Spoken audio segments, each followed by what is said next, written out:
7 minutes before 3 o'clock, the Talk of Sioux Falls 1140 KSOO. Rick No will be down at the Washington Pavilion. Glen Campbell is performing here 2 nights in a row with the South Dakota Symphony.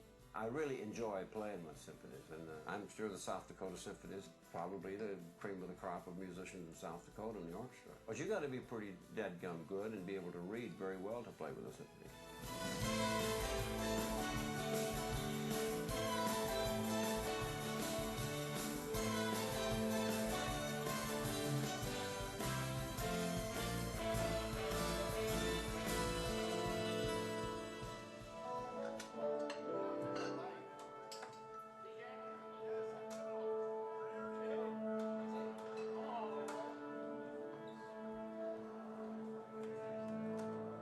Everybody, this is Glen Campbell. For those who don't know, Glen Campbell. Thank you.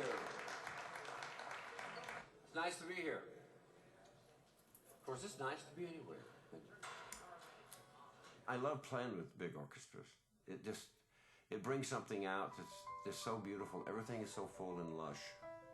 And it actually makes me sing better.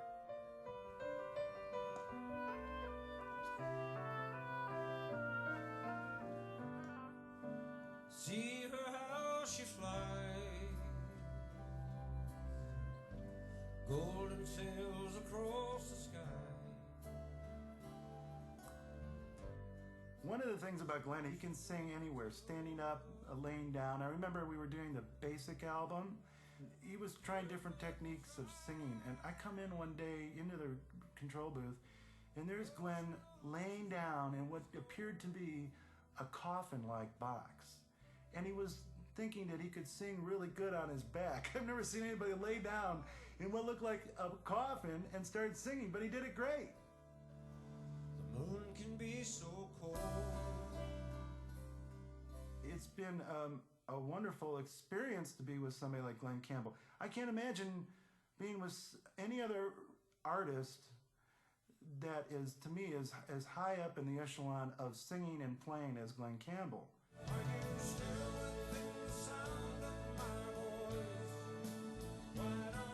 Glen is one of those guys that has so much experience at every level of this business. I mean, he's been around presidents and kings and queens. He's been around everybody from Bob Hope to you name it. And there's nobody he doesn't know that he hasn't worked with. I mean, John Wayne and on and on and on. I remember doing and writing their charts out for chord charts out for the Irish Rovers, you know, and the humpback was the unicorn. It was a humpback camel.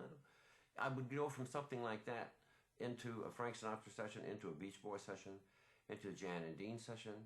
We'll be riding in the tour bus somewhere, and then we're listening to the radio, and he says, "Oh, I was on that. Oh, I was on that one. Oh, I'm on that one." I go, "My gosh, everything from the Beach Boys, Frank Sinatra, Andy Williams. I mean, it doesn't end." I was recently having dinner with Don McLean, and we were just talking about just different things, and somehow we came up, we started talking about Glen, and I said to him, "You know the guitar lick in Strangers in the Night?" And he said, "Yeah." I said, "That's Glen Campbell."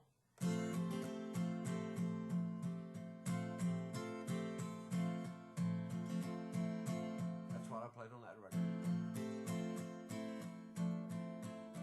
I played the melody along with him.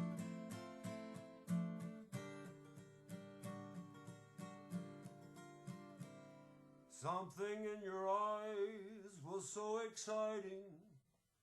Dean Martin was probably the most fun to work with.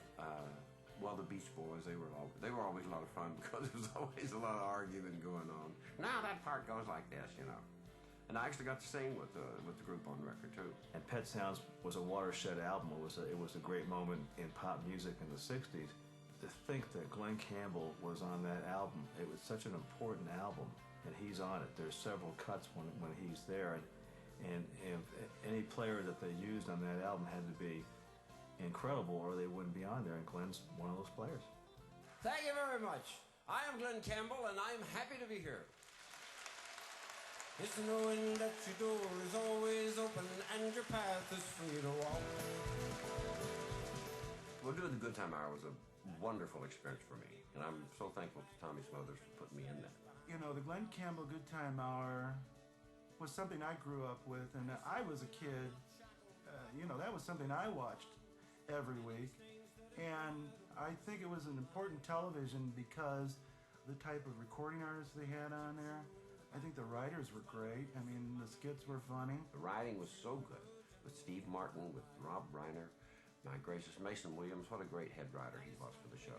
But other than that, it was something where it really struck the pulse of America all across the board. I mean, young and old watched that show because he had everybody on that show. Well, through his television show, he introduced a lot of people to country music and bluegrass and country pop music. People, you know, never would have seen that kind of music unless Glen's show had brought that into people's living rooms. He went to CBS, said, I'd like to have a Willie Nelson or a Waylon Jennings or a Johnny Cash on the show. And CBS balked at first because that wasn't the demographic that they wanted, but Glen insisted and brought them on and really forced it down CBS's throat. And they did well. I had Don Ho as a guest on the Good Time Hour. And Don gave me a 45 record. He said, I didn't have any luck with this. Maybe you'd like it. It's a Jimmy Webb song. And he had done it as a ballad. Galveston, oh Galveston, you know, typical Don Ho type of thing. Well, when I didn't think too much of it until I wrote the lyrics out, and I said, oh, it was such a song for the times. I cleaned my gun and dreamed of Galveston. It's about the soldier that's and all the guys that were off in Vietnam, you know. Galveston, oh Galveston, I am so afraid of dying. Jimmy actually wrote the song about the Spanish-American War. He was sitting on the beach in Galveston, and that's where, you know, the bunkers, the stuff that the cannons were in were still there. I don't know if they are now or not. Jimmy wrote the song in like '67, probably.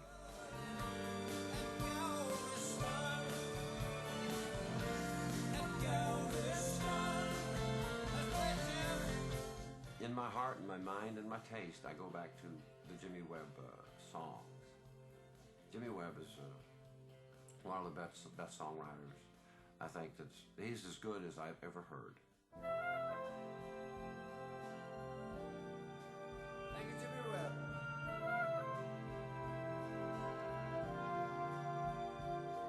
By the time I get to Phoenix, she'll be rising. The way Glen interprets songs, especially Jimmy Webb songs, he is the master interpreter of Jimmy Webb songs. They're like a great team through the ages. I mean, if you're talking about McCartney and Lennon of the Beatles, I mean, as far as I'm concerned, Glen Campbell and Jimmy Webb, they go together. And the way Glen interprets those songs, it's like a bird flying. It's like somebody that's just breathing. It's easy for him. I mean, he understands exactly what Jimmy wants. Jimmy Webb masterpiece. I was a highwayman. Along the coach roads I did ride, with sword and pistol by my side. And what is do more Jimmy Webb did? I am the lineman for the county, and I drive the main road.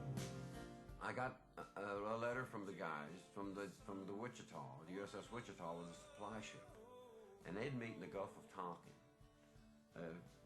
off the coast of Vietnam. And one of the ships would have the Galveston would have Galveston blaring on the speakers, and the USS Wichita would have Wichita blaring on the speakers. That really, like he said, it's a wonder we only got blown out of the water, man, because you're supposed to be quiet out there. And I need you more than want you, and I want you full time. Girl, which is all I know, is still mine. I love Wichita Lineman. Dad has done so many Jimmy Webb songs, and Jimmy is such a great poet, and Dad has that way of bringing those songs out. I know all the words to every song on every album, probably. Don't take this hell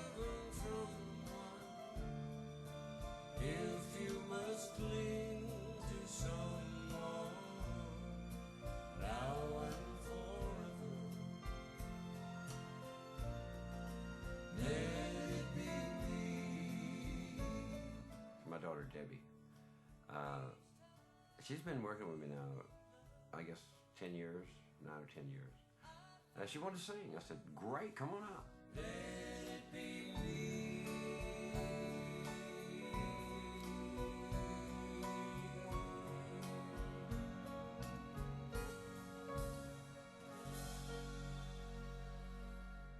I didn't really have any musical interest. Well, maybe I did, but I was too busy raising kids, being a mom, and all that. And then in 1987, Dad was doing the fair in Phoenix, and I said, "Can I sing with you?" And he goes, "Sure." I don't think I was expecting him to say sure.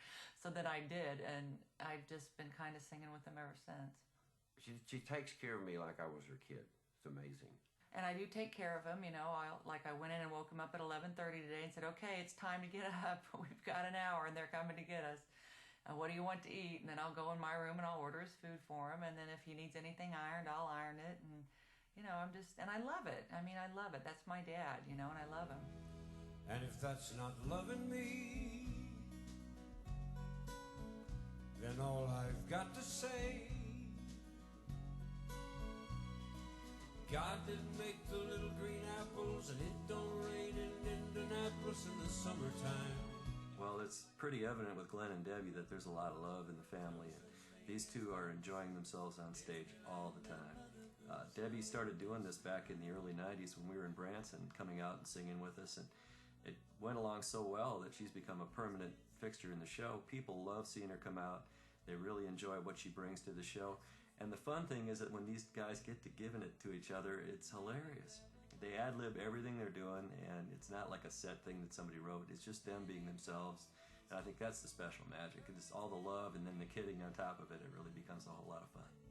Having family out on the road with you, and Glen's on the road an awful lot, has made it much more comfortable for him.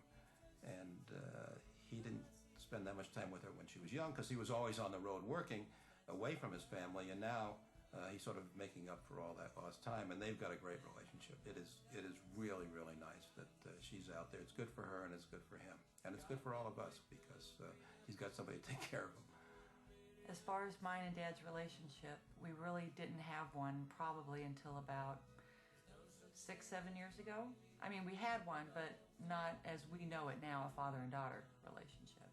I don't think Dad really knew how to be a dad, and I didn't know how to be a kid, you know. I mean, we didn't have that opportunity because there's always so many people around. And now it's just me and him on the road, and our hotel rooms adjoin. He comes in my room at will, changing my channels if he doesn't like what I'm watching. You know, I mean, we're best friends. We have a great relationship now, which, you know, we didn't have growing up because we didn't spend a lot of time together. So it's wonderful now. And when myself is feeling low, I think about your face aglow and ease my mind. Glen is a great guy. He's just a great guy. He's a hilarious comedian. Hi, I'm Glen Campbell. He's a funny guy when he gets in. He can do Walter Brennan. Well, of course, you've seen him do Donald Duck. And you have to get kind of far away from him because, you know, the spray. Okay, Glen, go ahead and do it. I'm about 10 feet away, okay? I love silly humor. And I quit smoking about 9 years ago, I guess now, because you see, I heard that people from Arkansas don't inhale, so why smoke? Roger Miller was a dear friend of mine. He'd say things like, you can lead a horse to water, but get him to lay on his back and float, and you got something. But he said things like, he said his wife, when he got married, was such a bad cook, a swarm of flies got together and fixed the screen door. Oh, and he does a great impersonation of a bagpipe. He thinks.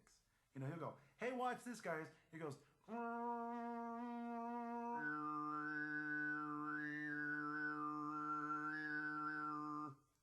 I could play bagpipes with my mouth. Could you hear? Did that come on the sound? and you know, I'm sitting there going, yeah, Glen, that sounds like a bagpipe. I learned to do that when I was a kid.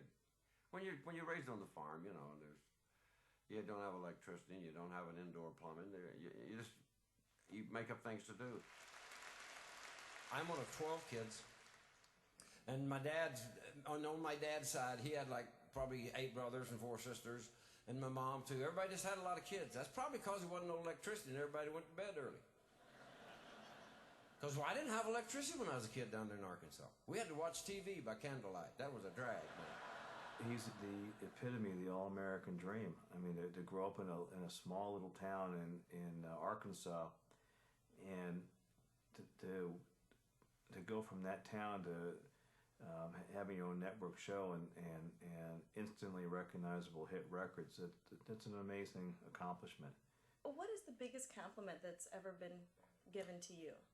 I would say Guitar Player magazine made me the #1 guitar player on their list 1 month, so that was a big compliment. To the music world, I think Dad's greatest contribution is his guitar playing ability.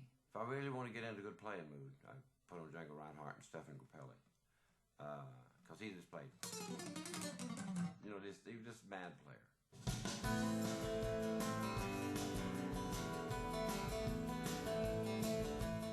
Glen is one of those guitar players that everybody looks up to. Everybody we've met on the road that's a hot player will tell us the same story. They grew up watching him on TV, or they've always looked up to him. They respect his studio playing. What we hear so often is that Glen is one of those underrated guitar players that people don't realize how many things he's done, how many sessions he's been on. And it's apparent when these people come around him how much they respect him and how much they admire what he's done. His discography is just endless.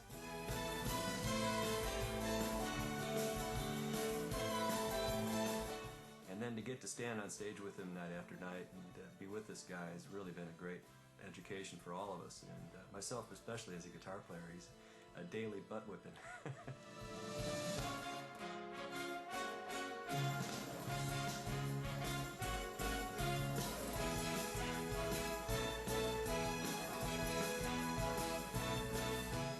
I think Glen considered himself a guitar player first and then a singer. He started out playing the guitar when he was 5 years old, or right around then. It just comes so naturally to him, and if he goes down in history, I think he would want to go down as a guitar player, a musician. That's the most important thing to him. I think Glen's greatest achievement is introducing millions of people to guitar.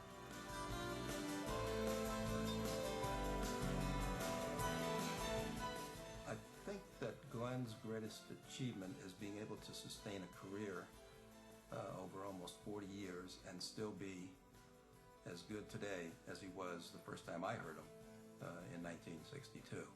I've been very blessed to get to do what I have done. I've got to play with just about every kind of artist and musician in the business, and then being an artist myself. The whole gauntlet has been run, and getting to play with symphonies is just the icing on the cake for me.